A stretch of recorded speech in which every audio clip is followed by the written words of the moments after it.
Bayangin, ada sebuah perguruan silat yang didirikan buat jadi benteng keadilan. Namanya Perguruan Longfu. Isinya jagoan-jagoan silat yang udah makan asam garam dunia persilatan. Mereka nggak cuma jago berantem, tapi juga peduli sama orang-orang kecil yang tertindas. Setiap hari, mereka ngelihat gimana orang jahat semena-mena, makanya mereka mutusin buat latihan silat gila-gilaan, bahkan ngajarin anak-anak yatim piatu yang nggak bisa baca tulis sekalipun, biar mereka punya bekal buat ngelindungin diri dan masyarakat. Longfu ini benar-benar simbol keadilan, nggak heran semua anak muda pengen banget gabung ke sana. Tapi, di tengah kejayaan Longfu, ada satu kejadian yang bikin kaget. Wang Xiaolong, anak sulung dari salah satu pendiri Longfu, tiba-tiba mutusin buat cabut dari perguruan. Keputusan ini bikin dia harus pisah jalan sama adeknya, Wang Xiaofu, yang selama ini selalu bareng dia. Rasanya berat banget, tapi Xiaolong udah bulat tekadnya. Nah, di sisi lain, ada sosok yang karismatik banget, namanya M. Akun. Dia ini bos besar, punya pengaruh kuat di dunia hitam. M. Akun ini punya Roshan Order atau semacam bel pusaka yang jadi simbol kekuasaannya. Dia ngasih bel itu ke anak buahnya, sambil bilang, ingat, bel ini simbol sekte Roshan. Sekarang udah gue serahin ke lo. Kalau ada apa-apa, lo yang tanggung jawab penuh. Anak buahnya cuma bisa jawab, siap, bos. Gue bakal lakuin yang terbaik. Waktu berlalu, Wang Xiaolong yang udah keluar dari Longfu, entah gimana ceritanya, malah terdampar di tengah keramaian. Dia lagi coba ngambil barangnya yang jatuh, sebuah koin emas. Tiba-tiba, dia ada di sebuah tempat makan yang penuh sesak. Semua orang ngomongin satu nama, M. Akun. M. Akun? Dia kan orang paling kuat di Hong Kong, kata seseorang. Orang-orang hitam di atas itu anak buahnya semua. Wang Xiaolong melihat sekeliling, merasakan aura kekuasaan yang begitu pekat. Tiba-tiba, suasana makin tegang. Sekelompok orang asing, yang disebut White Ships, masuk dan mencoba menantang M. Akun. Mereka nggak mau kalah saing. M. Akun, lo punya kekuatan Roshan, kata salah satu dari mereka dengan nada menantang. Lo udah berhasil jadi penguasa kelas 1 di dunia ini. Kerja sama-sama Roshan itu butuh kekuatan, bos, lo harus usaha lebih keras. M. Akun cuma senyum tipis, kekuatan? Gue udah di sini duluan. Gue nggak mau debat soal bisnis, gue cuma mau setengah dari keuntungannya. Orang itu langsung ngakak sinis, lucu banget loh. Siapa yang punya Roshan, dia yang punya semua keuntungan. Lo nggak ngasih apa-apa tapi minta setengah? Enak aja. Perdebatan makin panas. Wang Xiaolong, yang nggak sengaja ada di sana, malah kena imbasnya. Dia nggak mau berantem, dia cuma korban. Tapi anak buah M. Akun udah siap baku hantam. Bos, jangan hiraukan mereka, mereka anak buah M. Akun. Jangan cari masalah, nanti lo tahu sendiri akibatnya, kata salah satu anak buah M. Akun ke Wang Xiaolong, mencoba ngelindungin dia. Tapi Wang Xiaolong ini keras kepala, dia nggak mau mundur. Dia malah nantang, Roshan itu orang jahat buat gue. Kalau lo berani, ambil aja mereka. Situasi makin gak terkendali. Wang Xiaolong, dengan keberaniannya, malah nantangin anak buah M. Akun yang jumlahnya jauh lebih banyak. Dia berusaha ngambil bel Roshan yang jadi pemicu keributan ini. Di tengah kekacauan itu, dia sempat kena pukul, tapi dia nggak nyerah. Dia terus berusaha ngerebut bel itu. Adegan baku hantam pun gak terhindarkan. Wang Xiaolong, yang punya dasar silat Longfu, benar-benar nunjukin kemampuannya. Dia tangguh, lincah, dan penuh semangat. Anak buah M. Akun yang bernama Lao Wei, yang awalnya nggak suka sama Wang Xiaolong, malah jadi kagum melihat keberaniannya. M. Akun sendiri, dari kejauhan, ngelihat semua pertarungan itu dengan tatapan menilai. Dia kayaknya tertarik sama sosok Wang Xiaolong. Pertarungan itu terus berlanjut, Wang Xiaolong benar-benar babak belur, tapi dia nggak mau nyerah. Dia terus berjuang buat ngambil bel itu. Akhirnya, M. Akun nyuruh anak buahnya buat berhenti. Udah, biarin dia pergi, kata M. Akun dengan suara datar. Lao Wei nggak terima, kenapa lo biarin dia pergi, bos? Lo gila ya? Roshan makin ngaco aja. Tapi M. Akun punya rencana lain di kepalanya. Dia ngelihat potensi di Wang Xiaolong. Akhirnya, Wang Xiaolong berhasil ngambil bel itu, tapi dia juga terluka parah. Setelah keributan mereda, M. Akun malah ngajak Wang Xiaolong dan teman-temannya makan. Ini adalah cara M. Akun buat menjaring orang-orang yang dia anggap punya potensi. Di meja makan, suasana sedikit canggung. Wang Xiaolong masih curiga sama M. Akun. Tapi M. Akun dengan santainya bilang, Kuen, di mana gue bayar? Dia ngasih isyarat ke anak buahnya buat ngurus semua. Gak usah bos, lo udah baik banget, baik hati, baik segalanya, kata anak buahnya sambil nyengir. Wang Xiaolong, yang masih sedikit shock, akhirnya ikut makan. Dia terkesan dengan M. Akun yang kelihatannya punya sisi baik, meskipun dia bos dunia hitam. M. Akun bilang, ini gue lagi. Gue selalu bilang Kuen itu orang baik, hati baik, baik buat apa aja. Dia bahkan nawarin makanan lebih. Wang Xiaolong dan teman-temannya yang kelaparan langsung lahap makannya. Mereka pamitan setelah makan, tapi M. Akun punya satu permintaan lagi. Tunggu. Ambilin gue 2 lagi. Cepetan. Dia minta sesuatu yang dia sebut tablet, yang bikin Wang Xiaolong bingung. Ternyata itu semacam token atau plakat yang penting buat Emma Kun. Wang Xiaolong, yang punya luka di tubuhnya, akhirnya memutuskan buat latihan lagi. Dia nggak mau jadi lemah. Di toilet, dia ketemu sama seorang anak muda yang juga terluka. "Terima kasih udah datang," kata anak muda itu. "Nggak apa-apa, gue cuma nggak biasa aja." Mereka saling memperkenalkan diri. "Nama gue Sheng Xiaolong," kata Wang Xiaolong. "Huang Xiaofu," jawab anak muda itu. Wang Xiaofu? Nama itu terdengar familiar. Ternyata, dia adalah adiknya Wang Xiaolong, yang dulu terpisah. Mereka berdua nggak menyadari kalau mereka itu kakak beradik. Wang Xiaofu, yang sekarang juga belajar silat, menunjukkan sebuah kartu emas pada Wang Xiaolong. "Ini kartu yang abang gue tinggalin waktu dia masih kecil," kata Xiaofu. "Abang gue dulu kayak lo, waktu kecil dia belajar silat dan keliling kemana-mana. Tapi suatu hari, dia dipukul orang, terus dia ninggalin kartu ini. Ini kartu emas, lebih gede dari kartu emas biasa." Wang Xiaolong melihat kartu itu dengan tatapan aneh. Dia merasa ada ikatan, tapi dia nggak tahu kenapa. Mereka berdua lalu balik ke perguruan Longfu. Di sana, Master Longfu udah nunggu dengan wajah marah. "Kalian ngambil kartu itu, namanya Roshan Order," kata Master. "Itu izin dari Sektor Roshan buat berdagang sama Emma Kun. Sektor Roshan itu organisasi kriminal. Kalian bahkan ngambil kartunya, masih bilang nggak salah?" Master marah besar. Wang Xiaolong dan Wang Xiaofu dihukum buat bersih-bersih selama 3 jam. Di tengah hukuman itu, Wang Xiaofu ngomong sama Wang Xiaolong. "Paman, gue ngelihat abang. Dia anak buah Emma Kun. Dia berhubungan sama Sektor Roshan. Tapi gue nggak percaya dia orang jahat." Wang Xiaofu masih punya keyakinan sama abangnya, meskipun dia nggak tahu kalau Wang Xiaolong itu abangnya. "Bawa dia balik ke Longfu Man," kata Xiaofu dengan penuh harap. Wang Xiaolong, yang sebenarnya lagi nyamar atau mencoba buat nggak dikenal, masih terus belajar di Longfu. Dia bilang ke Master, "Master Wang, nama saya Sekak Long. Saya dari luar negeri. Saya jago berantem melawan pengkhianat. Tapi saya tahu ada master namanya Wang Hanglong di Longfu Man. Dia jago silat dan menguasai 18 jurus silat. Saya juga pengen ngumpulin kekuatan dari White House dan pengadilan sekte-sekte. Buat mengembangkan semangat seni bela diri Tiongkok. Jadi saya pengen jadi master Anda. Saya murid Anda." Wang Xiaolong pura-pura jadi orang lain buat masuk ke Longfu lagi dan belajar.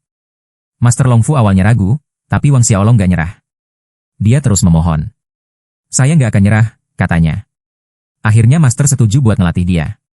Latihan pun dimulai. Wang Xiaolong disuruh pakai pedang bermata dua. Tapi dia kesulitan.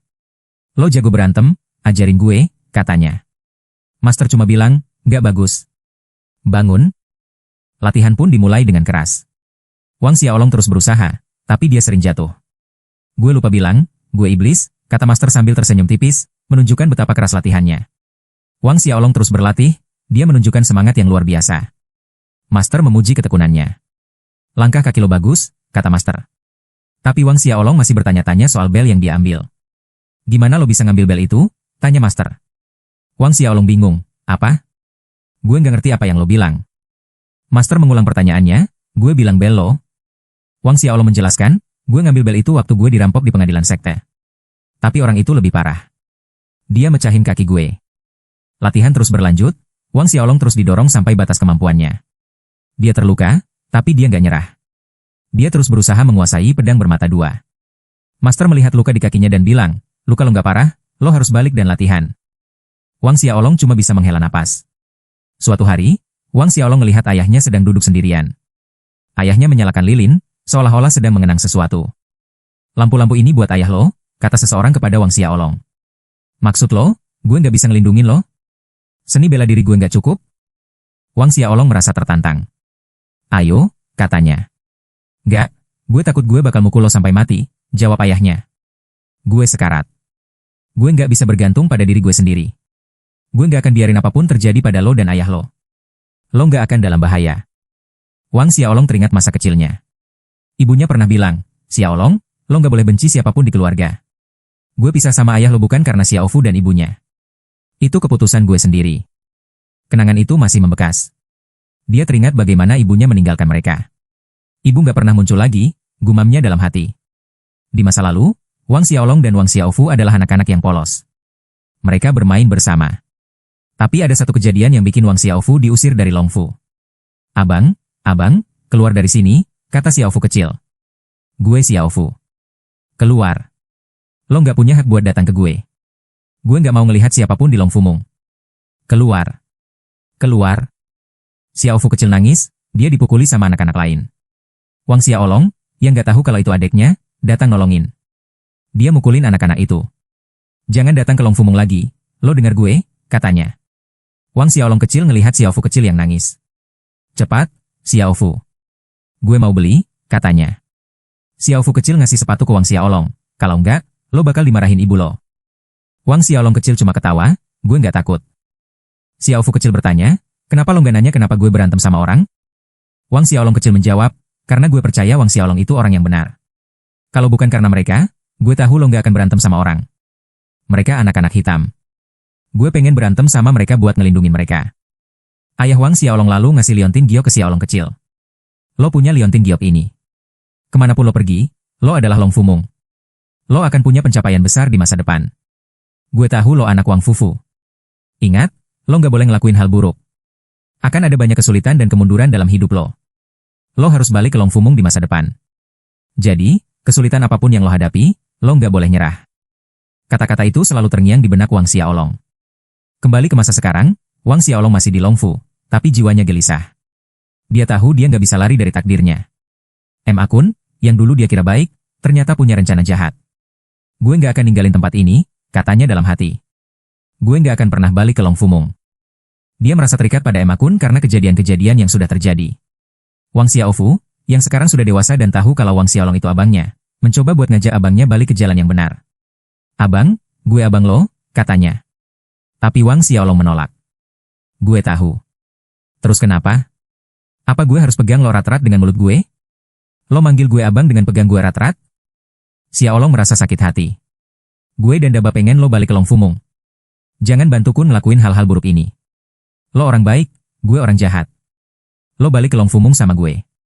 Terus jadi orang baik. Xiaolong masih keras kepala, dia nggak mau balik. Dia merasa udah terlalu jauh. Chen Xiu-kun, kata Xiaofu. Gue Huang Shifu. Lo nggak lucu. Lo kenal Huang Shilong dengan baik. Dia bantu ayah gue ngelakuin hal-hal. Gue kayak adeknya. Xiaofu terus berusaha membujuk. Kalian berdua nggak mirip. Kita bersaudara. Kenapa hubungan kalian kayak gini? Xiaofu sedih ngelihat abangnya. Dia minta bantuan seseorang buat ngajarin orang-orangnya Jiao yang selalu bikin masalah. Akun, di sisi lain, mulai bosan dengan permainan ini. Dia bilang ke anak buahnya, Roshan itu nggak berguna buat gue. Bunuh dia. Dia mau nyingkirin Wang Xiaolong. Akun dan Wang Xiaolong akan mati, katanya dengan dingin. Dia ingin menghapus semua jejak yang berhubungan dengan masa lalunya di dunia hitam. Wang Xiaolong, yang masih di Long Fu, terus berlatih pedang bermata dua. Dia terus berusaha menguasainya. Master Long Fu melihat perkembangannya. Nama gue Wang Xiaolong, kata Wang Xiaolong kepada Master, akhirnya mengakui identitas aslinya. Lo pengkhianat. Lo tahu lo seburuk itu? Lo nggak tahu gimana cara ngendaliin pedang bermata dua. Pikirkan, gimana lo bisa ngendaliin pedang bermata dua sebelum lo datang ke gue? Master terus menguji kesabaran dan kemampuannya. Wang Xiaolong akhirnya menyadari sesuatu. Gue takut sama diri gue sendiri, katanya. Jadi, meskipun gue harus belajar buat jadi kuat. Karena gue tangguh dan kuat. Tapi gue kalah telak hari ini. Gue pikir gue cukup kuat buat ngalahin lo. Tapi gue dengan mudah dikalahkan sama lo. Gue mikir lama banget. Akhirnya gue ngerti. Bukan kekuatan yang bikin gue kuat. Tapi hati. Dia menunjuk bekas luka di wajahnya. Bekas luka di wajah gue ini beban. Gue akan terus kerja keras. Terima kasih. Master Qihi, yang juga ada di sana. Mungkin Master Long Fu adalah Qihi, atau Qihi adalah nama lain dari guru yang melatih Xiaolong. Bertanya, sekarung. Lo tahu cara masak dan nyuci baju? Wang Xiaolong menjawab, nggak tahu. Tapi gue akan belajar. Ini menunjukkan sisi kerendahan hatinya dan kesiapannya buat berubah. Akun, dibalik semua rencananya, ternyata punya niat buat menyerahkan Roshan Order dan pensiun dari dunia Jianghu. Dia bilang ke Emma Xiaoling, adeknya, ini kabar baik buat lo. Gue akan ngatur lo buat gabung sama Roshan Order. Terus kita bisa bareng. Emma Xiaoling adalah sosok yang peduli sama Wang Xiaolong. Dia melihat ada sesuatu yang baik dalam diri Xiaolong. Dia bahkan bilang, gue bisa minta Cesin buat duduk di kursi Akun. Terus lo nggak perlu minta siapa-siapa buat datang. Dia ingin Wang Xiaolong aman. Tapi Wang Xiaolong nggak setuju dengan cara Akun. Dia bilang ke Emma Xiaoling, gue bener-bener nyesel nolongin lo hari itu. Ini menunjukkan bahwa Wang Xiaolong mulai melihat sisi gelap Akun. Emma Xiaoling mencoba menjelaskan, Xiaolong, dengarkan gue. Mau lo gabung sama Roshan Order atau enggak akan ada hari baik buat kita. Takdir kita juga ditakdirkan gak terduga. Emma Xiaoling benar-benar khawatir sama Wang Xiaolong. Dia bahkan minta Wang Xiaolong buat ketemu Emir Wong, mungkin buat minta bantuan atau perlindungan. Wang Xiaolong dan Emma Xiaoling ngobrol di sebuah tempat yang dulu taman, sekarang jadi sarang bangau. Dulu lo masih kecil banget. Lo nggak akan ingat, kata Emma Xiaoling. Mereka mengenang masa lalu. Kita dulu dipukuli. Kita akan pergi ke Jianghu dan mukulin bosnya, kata Emma Xiaoling. Tapi Wang Xiaolong punya pandangan yang beda. Jianghu itu bukan buat mukulin orang. Itu buat ngelindungin orang. Kita nggak boleh jadi orang jahat apapun yang terjadi. Lo tahu itu, katanya. Emma Xiaoling mengangguk. Wang Xiaolong mengakui kalau dia udah lama dalam masalah, tapi dia nggak pernah menyimpang dari prinsipnya. Gue seneng punya lo sebagai abang gue, kata Emma Xiaoling. Ini menunjukkan betapa dia menghormati Wang Xiaolong. Karena lo selalu bisa pegang prinsip lo. Gue punya prinsip gue sendiri. Gue tahu kemana gue harus pergi. Wang Xiaolong pun pergi, meninggalkan Emma Xiaoling dengan perasaan campur aduk. Emma Kun, yang udah nggak butuh Roshan Order, mutusin buat nyingkirin Wang Xiaolong. Dia nyuruh anak buahnya buat bunuh Wang Xiaolong. Dia juga punya rencana buat nyelakain ayah Wang Xiaolong. Wang Xiaolong, yang lagi main bola sama ayahnya, nggak tahu bahaya apa yang ngintai. Ayah, gimana main gue? Tanya Xiaolong kecil. Lo bisa ngalahin dia. Gue yang terbaik di seluruh tim, kata ayahnya dengan bangga. Tiba-tiba, suasana berubah jadi mencekam. Ayah Wang Xiaolong diserang sama anak buah Emma Kun. Ingat, lo anak keluarga kerajaan. Lo akan punya pencapaian besar di masa depan. Lo akan kembali ke keluarga dengan bermartabat. Jadi, kesulitan apapun yang lo hadapi, lo nggak boleh nyerah, kata ayahnya sebelum meninggal. Kata-kata itu jadi wasiat terakhir buat Wang Xiaolong. Ayahnya meninggal di pelukannya, meninggalkan kesedihan mendalam dan dendam di hati Wang Xiaolong. Wang Xiaolong, dengan hati yang hancur, bersumpah akan membalas dendam. Dia terus berlatih, mengasah kemampuannya. Dia berhasil mengalahkan musuh-musuhnya satu persatu. Bahkan kalau kaki gue patah, gue nggak akan dikejar siapapun, katanya dengan tekad membara.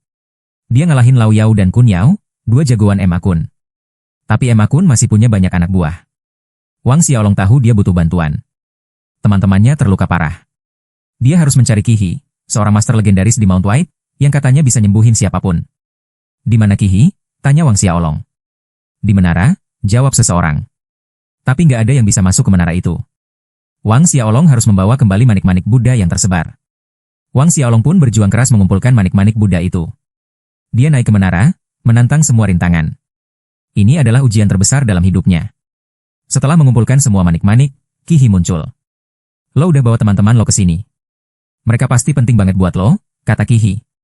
Kalau lo mau berkorban, lompat ke menara, dan balikin manik-manik Buddha itu, gue akan nyelamatin mereka. Wang Xiaolong gak ragu sedikit pun. Dia melihat teman-temannya yang terluka parah, wajah mereka pucat dan kesakitan. Dia tahu dia harus melakukan ini. Master, gue harap lo pegang janji lo, katanya, lalu melompat ke dalam menara yang gelap dan misterius itu. Begitu dia melompat, Qihi berkata, apa gue masuk ke menara? Semuanya di depan lo kosong. Cuma keyakinan lo yang paling nyata. Dari saat lo rela berkorban buat mereka, manik-manik Buddha itu udah ada di tangan lo. Ini adalah momen pencerahan bagi Wang Xiaolong. Dia menyadari kekuatan sejati ada di dalam dirinya, di hatinya yang penuh pengorbanan. Jangan khawatir. Gue akan nyelamatin teman-teman lo, kata Qihi. Sementara itu, Wang Xiaofu, adeknya, juga nggak tinggal diam. Dia terus berlatih, mengasah kemampuannya. Dia tahu abangnya dalam bahaya. Emma Kun, yang licik, mencoba memanfaatkan hubungan antara Wang Xiaolong dan Emma Xiaoling. Dia ingin Emma Xiaoling membunuh Wang Xiaolong. Rosaliu, gue tahu hubungan lo sama Wang Xiaolong, kata Emma Kun.